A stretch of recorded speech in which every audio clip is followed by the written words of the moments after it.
Welcome to EDT 504, Unit 9 on testing. The objectives for this unit are in two areas.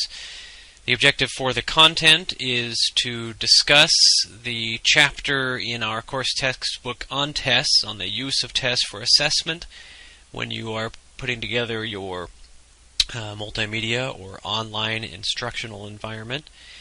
And also we'll discuss in terms of testing what the roles are of the tester, the designer, the implementer before, during, and after giving a test. The other section of our objectives for this unit deal with the development of the team projects. In that portion of this week's unit, we will be focusing on working together online with our teams. The topic for this week's content in the course is testing. Testing, of course, comes up when you are discussing the assessment of the multimedia learning environment, online learning environment that you design, develop, and implement. You want to have an understanding of if and to what extent the instructional environment that you have created has an impact on the learning of the intended audience. After all, that's the whole point of putting this stuff together, is that you want to help somebody improve learning or performance in instructional or training environments. So why do we give tests? We give tests to do that assessment. In this class, we have worked on previously the design development of individual tutorials.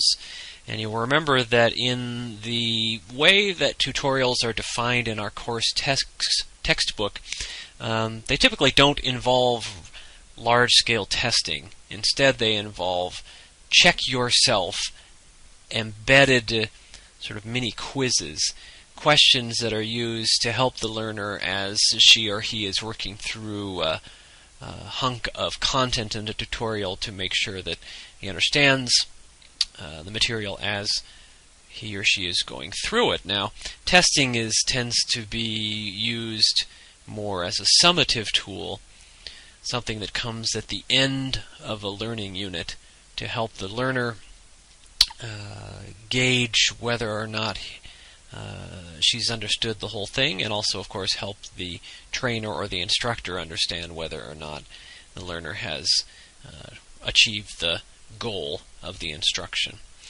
So tests are used for all kinds of things. They're used for assessment, as I've said. They're used in practical worlds for grading. If you're in a educational setting, you want to find out either how students compare to each other or how they compare against some ultimate objective, criterion-based testing versus norm-based testing. You can use it as ranking, as I said, to see how one learner compares to the other. This is used a lot in both educational settings and in corporate settings as well. You can use testing of how members in your corporate environment did to rank them and use that ranking as a way to dole out promotions, to hand out raises, or to punish workers who don't perform as well as other workers on the assessment. That's related to advancement, of course, too. It's used often in corporate environments to decide whether or not to promote somebody to a new position. And, of course, in education, it's used for advancement to decide whether or not somebody has achieved a level sufficient to move on to the next grade or not. Before we get into real specific information about the roles that instructors and learners and trainees and trainers play in the use and design of tests, let's talk a little bit about the role of computers in testing, since this is a course focusing on the use of computers for learning. Computers are used in a couple of different ways for testing: constructing tests, putting them together, and or the delivery of tests. Let's start talking about, first, the use of computers to build tests. It is often the case in both corporate and educational settings that computers are used to construct tests that are then delivered through more traditional paper-based methods. This is changing a little bit over time, but there are a number of reasons why both schools and companies choose to deliver their tests still through paper versus online, which we'll get into in a little bit. But basically speaking, using a computer to construct tests is a simple matter of taking test building software and using it to create items, to author feedback messages, to make decisions about scoring. All of that information gets put into a computer-based program for building a test, and then it spits out the test and prints it out. Specifically, software test building applications are used to create banks of test items. Typically what will happen is that instructors or trainers or designers will use testing software to create large bank of test items, and then on a given implementation of a test, a subset of those items is drawn out of the software and printed into a given version of the test, or often multiple versions of the test are created for security reasons. This is true here at ASU, even in some of the courses that we teach in Ed Tech. We have a large database of test items that we use in the creation of paper-based tests, and each time we give it, some subset of those items is offered to the learner. In addition, the software can be used to assemble and format these banks of items into test items. That's pretty straightforward. The only thing to mention is that the way in which software is often used in terms of formatting is to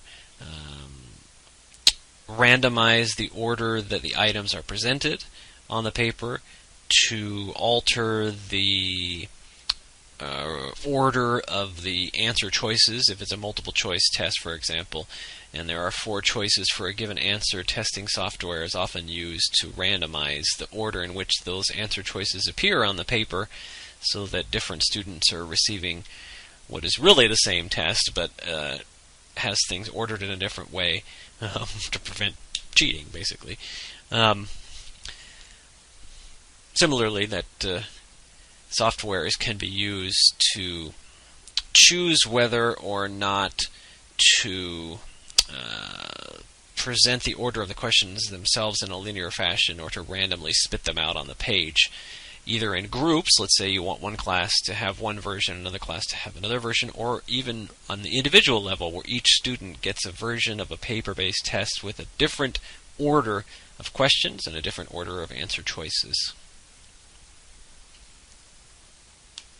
And finally, computerized test building software can be used to generate questions on the fly.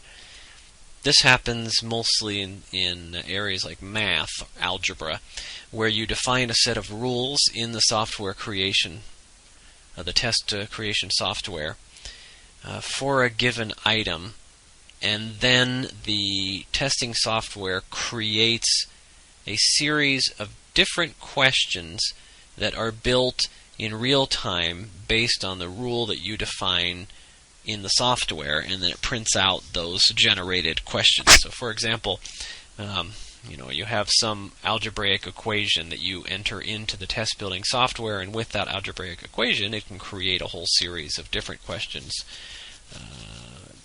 that are unique each time the test is printed out. In that case, you don't need to have a pre-canned item bank. You can have a pre-canned collection of rules for items that then generate an unlimited number of unique test questions. So if one use of the computer for testing is to create tests that are then delivered on paper, the other obvious use is to both create the tests on the computer and then deliver the test on the computer or through the internet. There are advantages and disadvantages to going with a computer-based test. Some of the advantages are that you can automate the process of delivery of the test once you have created it. Creating it still takes a lot of time, but the actual delivery can be automated. Students can log into a system, for example, and the tests can be pulled out of the item bank using similar ideas to what I just talked about in terms of creating it for paper, only now it just delivers it either at random or in a linear fashion or through generation of unique test item questions and choices right on the screen. Another advantage of computer-based testing is that it's easier to highly individualize the test. You can, through use of something called item response theory, develop tests that start everybody out in sort of a middle range of difficulty of test items.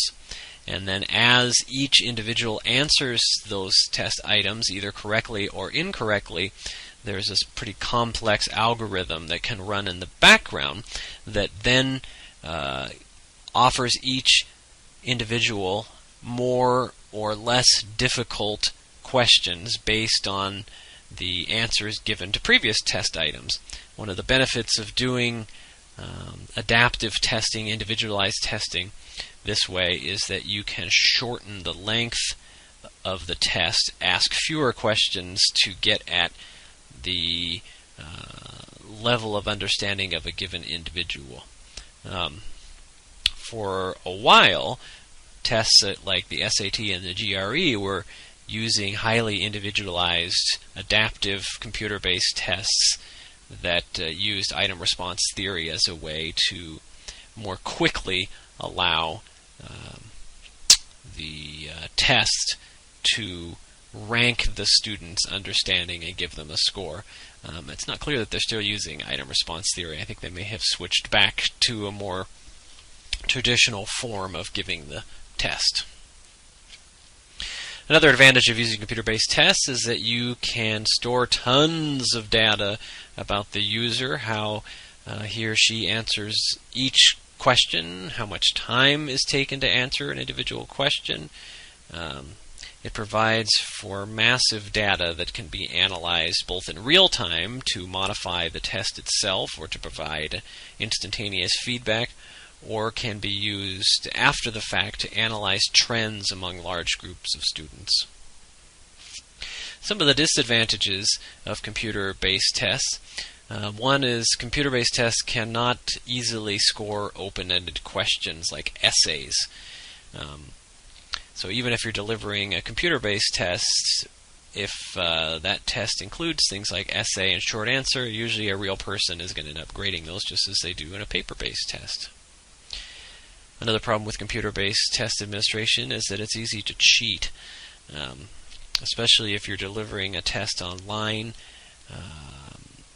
and you don't see the learner. There's nothing to keep those learners from cheating because they're sitting off in a room somewhere else taking the test. Another problem with computer-based test administration is that they almost inevitably suffer from technical glitches. In the online classes that I've taught at ASU, pretty much every time I give an online test, there are a number of students who experience technical problems. The internet connection goes down, or the computer crashes midway through, or something. It's inevitable. And finally, another problem with computer-based test administration is that computer-based tests often boost learner anxiety and stress over traditional tests. Now, this is not always the case.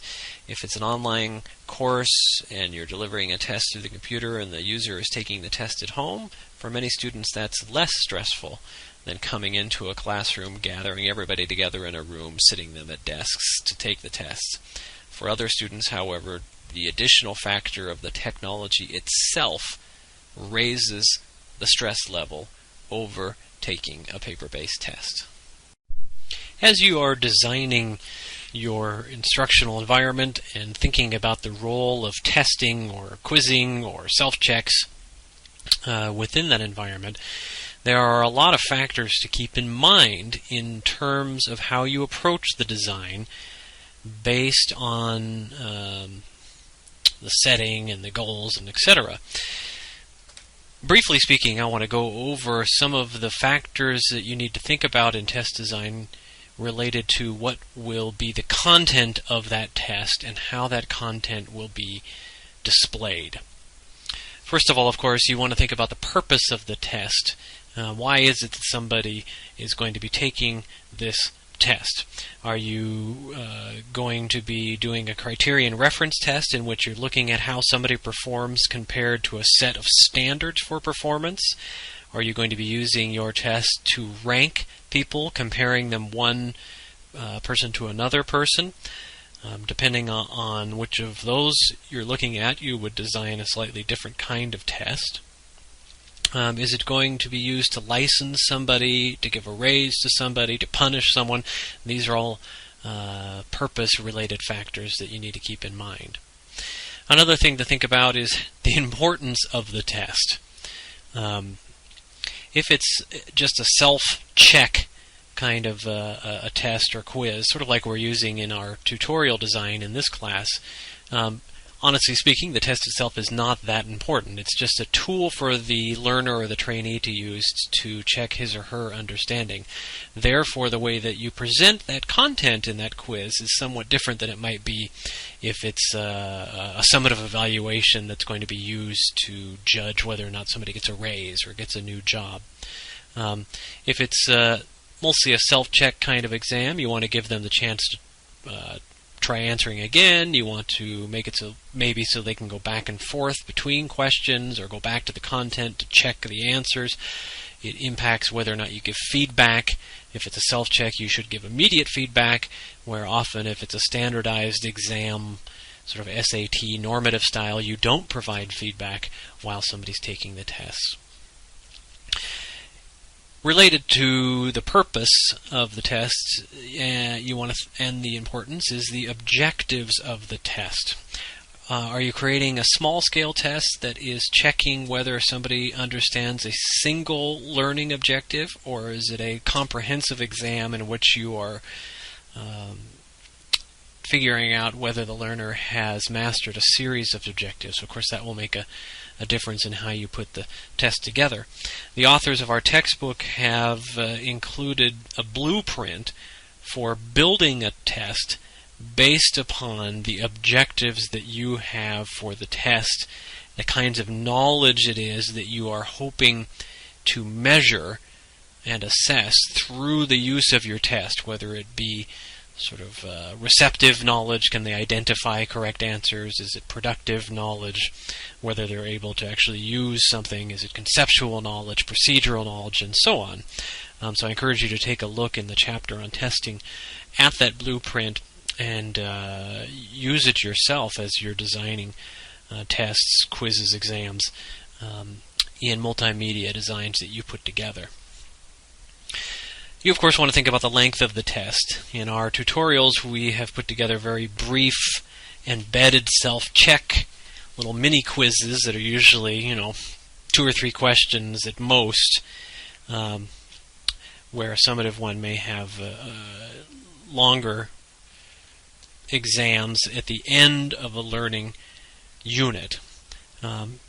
Related to that length of the exam is the setting. Where is it that this test and instructional environment are going to be used? If it's something that somebody just self-selects into, they're using it at home, they're using it on the computer, you may be able to make a longer test, although you have to think about whether or not you'll be able to keep the learner engaged enough to go through a longer test.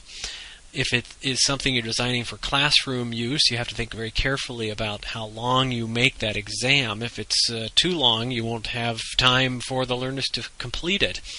In my own work, this has actually been an issue in a game-based environment that I created for use in middle schools.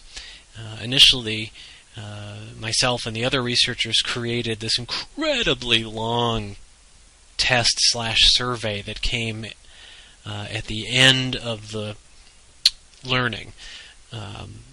Our students would go through a game, and when they finished, they would take a test. The problem was the test took like an hour and a half to finish, so there was no way that the students could actually do the game we wanted them to do, and then go through the test/survey at the end. So we had to shrink down the test. You want to consider, when you're thinking about the content of the test, whether you're going to be hooking into an item bank. We discussed this a little bit earlier in this presentation. Or are you going to generate questions on the fly? Obviously, when you're designing the test, that makes a huge difference in how you put it together, and the money you need to put it together, and the types of programming you need in the back end, and so on. If you are going to do item banking, you need to think of the size of the item pool. Creating quality test items is extremely time-consuming and extremely expensive. It's easy and cheap to create lousy questions, but it's difficult to create good questions that actually assess the goals that you want them to. And of course, you need to think about the items themselves. As I said, who is it that's going to create these items? Are your subject matter experts going to put them together? What type of items are you going to create, and how are you going to judge whether they are correct?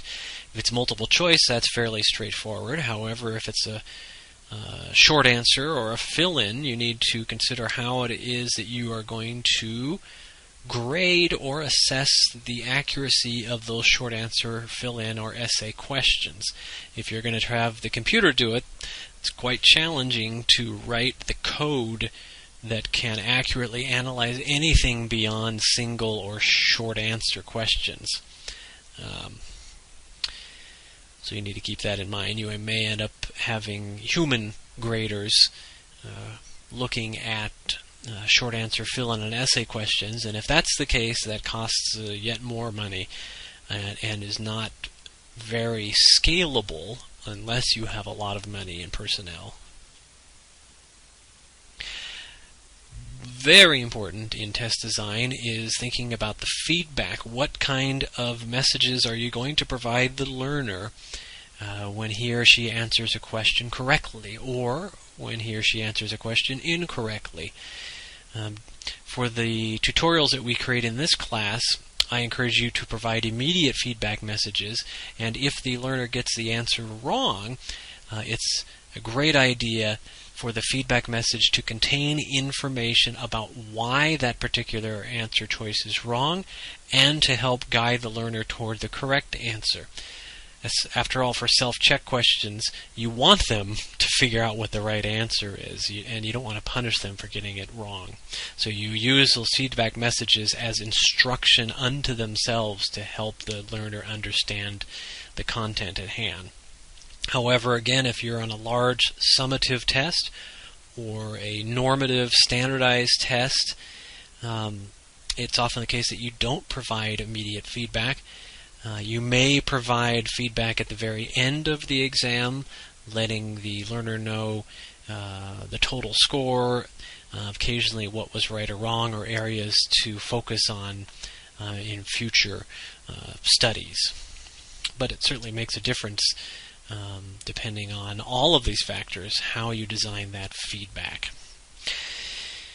You need to consider if you're going to have a specific passing score, and if so, what is it going to be and why. People tend to just randomly choose a percentage for their passing score.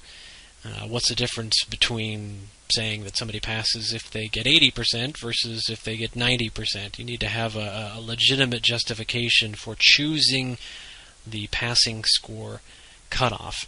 And in choosing that, one thing to think about is how critical is it that the learner or trainee essentially master everything perfectly. If you are training pilots, you want to make sure probably that the passing score is extremely high, because there's not a lot of room for error. However, if it's a self-check tutorial on, baking a cake, it's probably okay, first of all, that you don't have a required passing score, and second, if you do, that it can be relatively low. You want to consider in designing your tests whether you're going to have a time limit on the exam, and if so, what is it going to be, and why is it you are going to make that choice. There are a lot of negatives in putting time limits on exams. It tends to raise anxiety level on the part of learners. In particular, I would advise against, in almost every case, if you have a time limit, putting any sort of countdown clock on the screen. It makes learners, trainees extremely nervous. On the other hand, if you are designing an exam specifically with the goal of checking whether or not information use has become automatic, whether somebody has memorized things to a point where they can unconsciously give back the information that has been learned, there is some value to putting a time limit on the exam. If they need to respond quickly, accurately, without having to expend a lot of mental effort in doing so, giving a timed exam is one way to check whether or not the learner has achieved that level of understanding. In putting together your tests, you want to think about if you need to gather data, and if so, how you're going to do that, and whether or not that data needs to be kept secure. If you're collecting data on individuals, you're going to need to have a login system, probably a password system. That means you are likely going to need to set up a database running on a server and have a database manager, somebody to program all of that interaction. It all adds up to money, so you need to figure out whether you're going to do that. And you have to be wary about collecting data just because you can.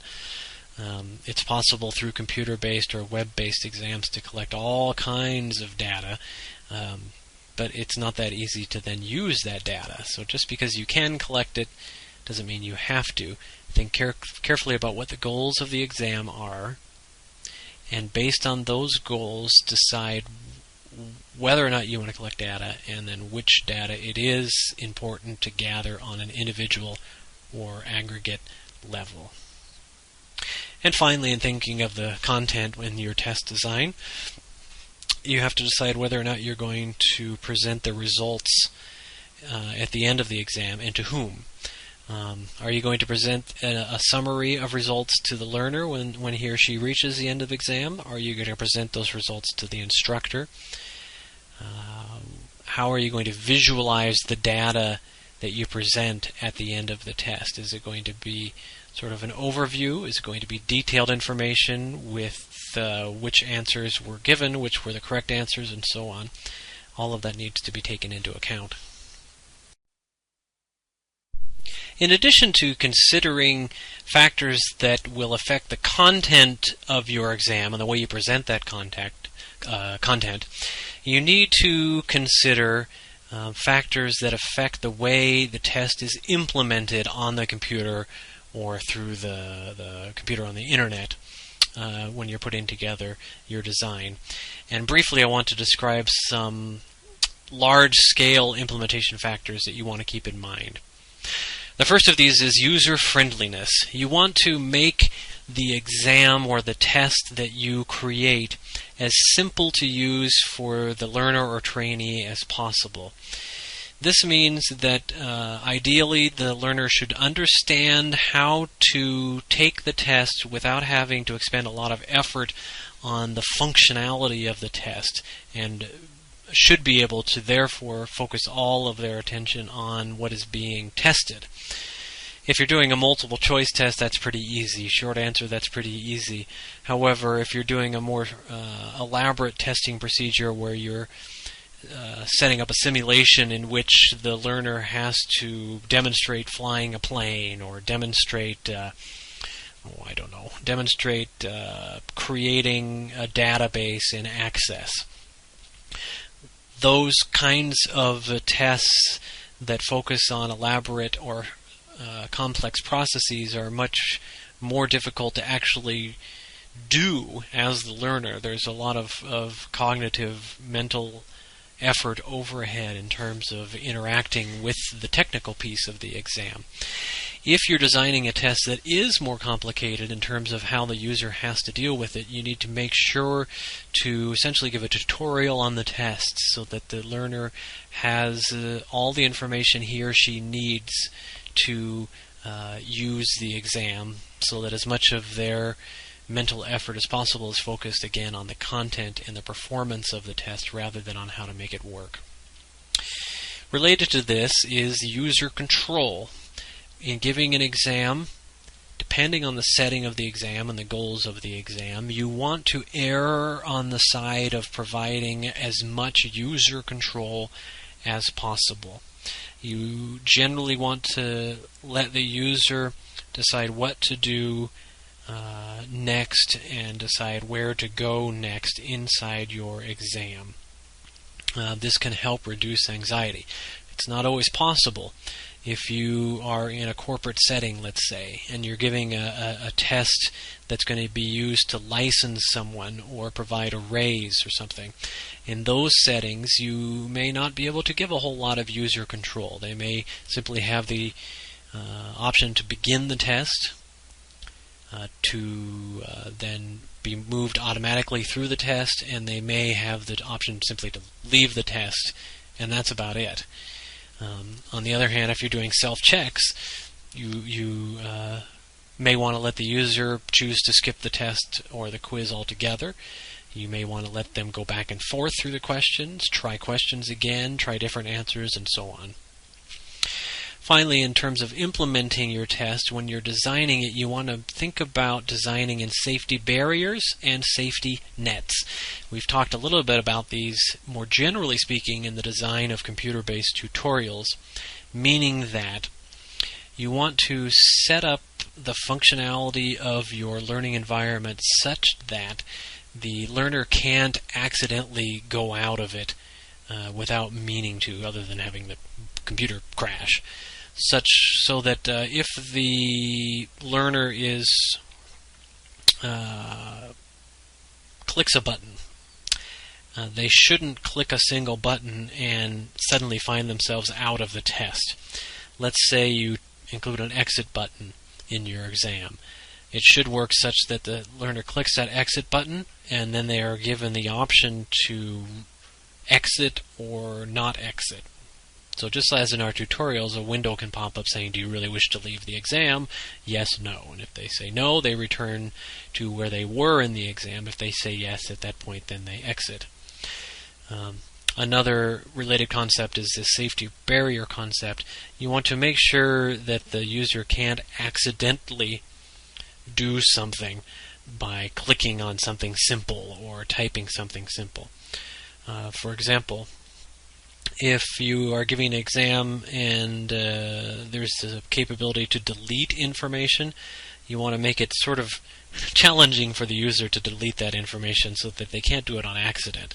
So you can set up a multi-key functionality where they have to hit, I don't know, Control-Delete or something in order to actually delete that information.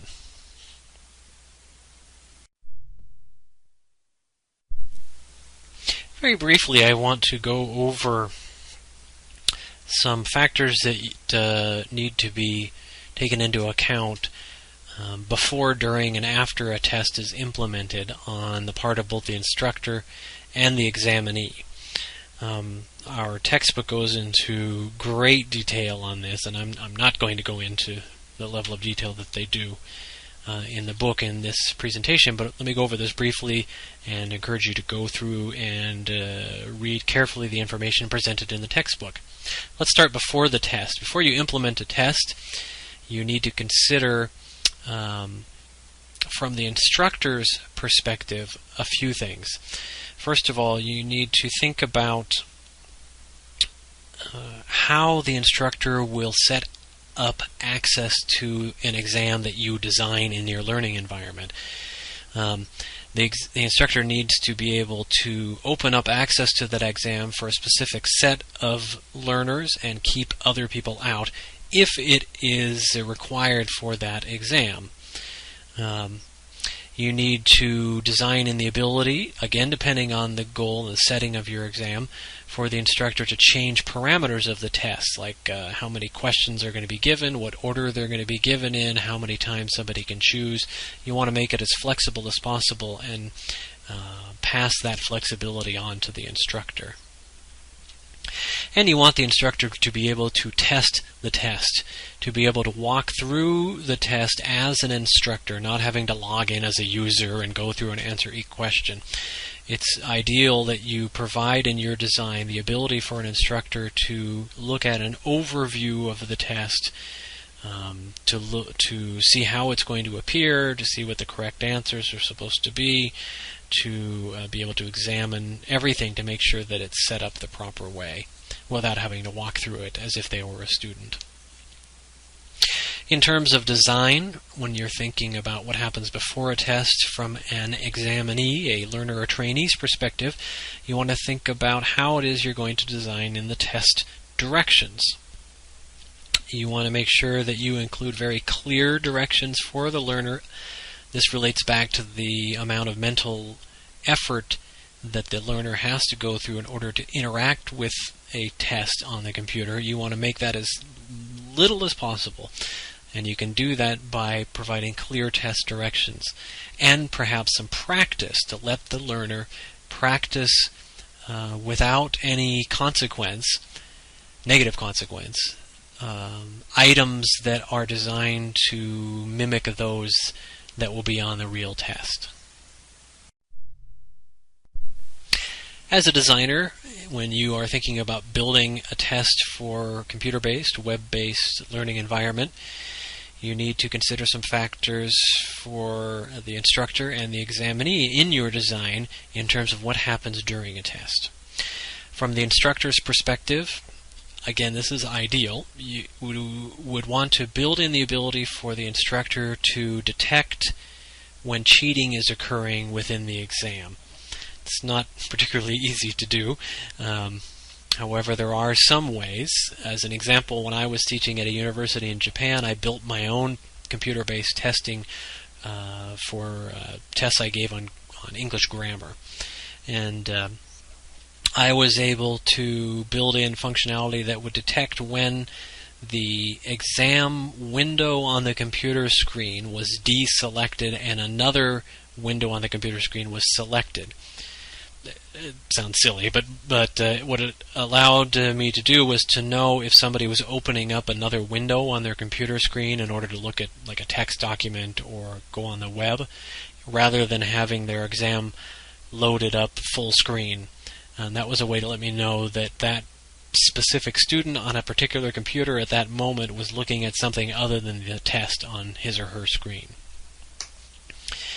It's nice to provide a way for the instructor to address accidental termination, meaning that if the safety barriers and safety nets you put in place for an exam don't work, or if there's some technical problem and a student's test goes down in the middle of the test, it's nice to provide the instructor a way to reset that student's test and allow the student back into the test again. All right, and finally, it's good to think about factors for the instructor if the test is being provided on a network. What I mean here is that often tests are given inside a computer lab that's networked. In those cases, you as a designer can build in the ability for an instructor to see every student's exam from an instructor desktop so that they can sort of flip through from their own desktop and see what each student is doing at that moment on the test. Thinking about design from the learner's perspective, you want to design in, depending again on your goals, response flexibility, meaning is it possible to respond to a question in more than one way, or is it possible to skip a given answer and move on to the next one? it will depend on your goals and the setting. Sometimes you want to allow the examinee to choose not to answer a specific question and then not be stuck there, to be able to move on to the next question. In other cases, you may need to essentially force the examinee to respond to each and every question in a specific order. You want to make sure that as a designer of these exams, you are designing in the appropriate feedback mechanisms depending on the setting and purpose of the exam. We've talked about this before a little bit. If it's a self-check, you want to make sure that you've designed in immediate feedback that provides support to help the learner understand what the correct answer should be. Where if it's a summative exam, a more, I don't want to say serious, but a exam with a high level importance to the institution that is giving the exam, you may not provide feedback. You need to consider that in your design. Depending on the role of your test, you may want to build in the ability for examinees to leave comments about the test overall, or to put in their own answers or comments about specific questions. If, for example, there's a question and the learner thinks that none of the answers is right, some tests will allow them to enter in text saying what they think the answer should be, or to give comment about what the quality is of that question. Depending on your setting, you may want to include the ability for the learner to terminate the test. Actually, I think in almost all cases you want to give the learner the ability to terminate the test, or to pause the test and come back. If there's a time limit on the test, you need to be able to decide whether or not the learner can pause that timer, essentially, and go away and come back. And finally, in some instances, you need to consider safety precautions. That is similar to what we were describing earlier in terms of making sure that the learner doesn't accidentally find him or herself out of the test without meaning to leave the test. And if that happens, in spite of safety nets and safety barriers, you need to make sure that either the examinee, him or herself, can directly go back into the exam, or the instructor has the ability to get that learner back into the test. And finally, you need to consider, as an instructional designer putting together online or computer-based tests, what happens after a test is given. If you're thinking from the instructor's perspective, you need to decide as a designer how you are going to allow the instructor to display the results, to see the results on an individual or aggregate level, and you need to figure out how you are going to let the instructor store those results, whether they're all going to be sent to sort of a predefined server-based location, or whether the instructor can choose to store those results somewhere else. You need to decide if you're going to allow the instructor to delete or manipulate the data from the test results. Depending on your setting, you may want the instructor to be able to go in and fiddle with the results, or you may want to keep that secure and make it so the instructor does not have the ability to modify those things. And you want to decide whether or not the instructor is going to be able to print out those results, and if so, what sort of information is going to appear in those printouts. Similarly, for the test taker, you want to think about in your design if and how you're going to show the results of the exam to the tester. Is he or she going to see his or her own results? Are they going to see some sort of aggregate showing how they did in relation to other students, anonymously or not? Are the examinees going to be able to print out their results? And are there going to be links, additional information, tips, things like that made available in your online test to the learner at the end of the exam to help with further learning? Our textbook goes into some great detail in talking about other kinds of testing that are possible. So far in this presentation, I've mostly been talking about multiple choice or short answer kinds of exams and how you design those based on the instructor and on the learner's perspective. But of course, there are many other ways to do testing. And as I talked about way at the beginning of this presentation, depending on the learning goals and the kinds of information you want to get from the learner, whether it be procedural or simply definitions or transfer or performance and so on, you may want to try to build a different kind of a testing situation. So, very briefly, one type, of course, is essays. I've talked already about some of the issues and difficulties in terms of putting in essays. Usually you have to have a human grader or a set of human graders, so they're not very scalable. They also take a lot of storage space if you're going to store them on a server. You may want to do a simulation. I personally love simulations as a way of testing whether somebody has active knowledge of something. However, simulations are extremely expensive. It's difficult to build them in terms of personnel and costs and the amount of time it makes to create them. You have to decide what counts as acceptable performance in a simulation. Is it some end result in the simulation, or is it an analysis of ongoing interactions with the simulation? How are you going to measure whether or not somebody has learned something based on their activity in a simulation? You need to think about how true to life does a simulation model need to be. A high fidelity simulation can be extremely complex to build and extremely complex to deal with as a learner. A low fidelity simulation is much easier to build, easier for the learner to deal with, but may not give an accurate understanding of what the learner actually knows in a given setting. Another way of doing testing, even if it is multiple choice testing, is adaptive testing.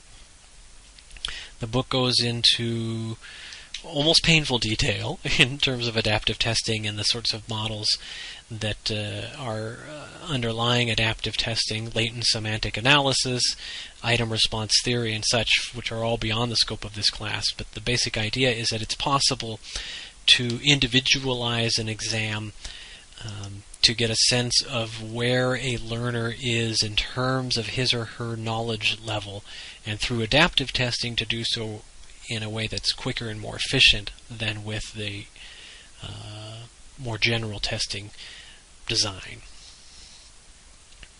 Similarly, there's this admissible probability measures testing.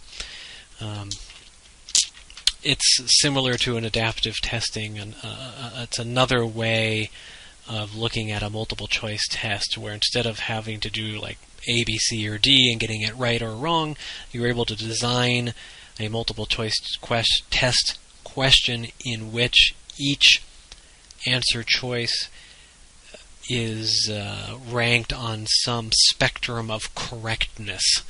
Instead of a given answer being right or wrong, it may be 50% right or 60% right.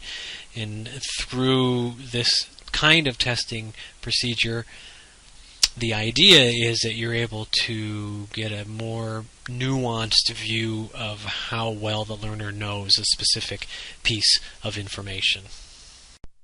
Last but not least, you as an instructional designer, when you're thinking about building online or computer-based testing, need to consider security in your design. How is it that you're going to design your exam in such a way that the data is kept secure in terms of the learner's answers, in terms of the item banks, in terms of the programming that's used to generate on-the-fly generated items? If the test is important enough that you need to keep the information private, you need to build in security measures to make sure that it stays private. It's easy on a networked test for people with technical skills to hack in and grab that information. That's something you don't want to have happen. You need to build in equally sophisticated ways of keeping those hackers from getting that information. And that's an ongoing and never-ending cat and mouse game. In terms of keeping user information private, you need to decide what information it is you actually need to collect from the user, and default to collecting as little information as possible, particularly any sort of sensitive information from the user you do not want to collect unless you have a real good reason to do so. And you need to make sure, on the other hand, that you collect enough information about the user that you can make sure that the person taking the test is the person who is supposed to be taking the test. It's often an issue in online or network-based testing that because you don't actually see the people, instead of Brian Nelson taking the GRE exam, you may have his much more clever wife Akiko Wakao taking the exam.